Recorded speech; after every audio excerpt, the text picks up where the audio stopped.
আমি শুভেন্দু অধিকারী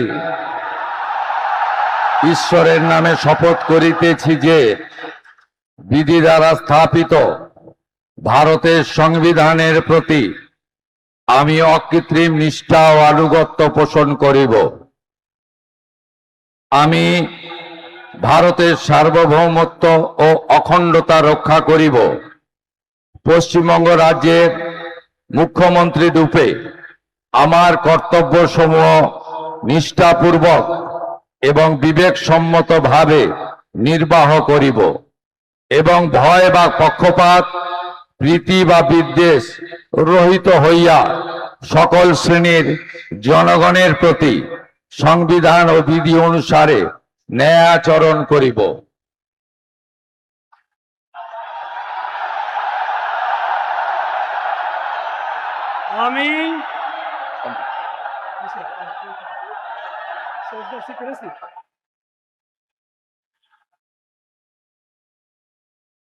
আমি শুভেন্দু অধিকারী ঈশ্বরের নামে শপথ করিতেছি যে পশ্চিমবঙ্গ রাজ্যের মুখ্যমন্ত্রী রূপে যে কোনো বিষয় যাহা আমার বিবেচনার জন্য আনিত হইবে বা আমি জ্ঞাত হইব, তাহা মুখ্যমন্ত্রী রূপে আমার কর্তব্য সমূহের যথাযথ নির্বাহের জন্য যেরূপ আবশ্যক হইতে পারে তদ্গতিকে আমি প্রত্যক্ষ বা পরোক্ষভাবে কোন ব্যক্তি বা ব্যক্তিগণের নিকট জ্ঞাপন করিব না বা প্রকাশ করিব না।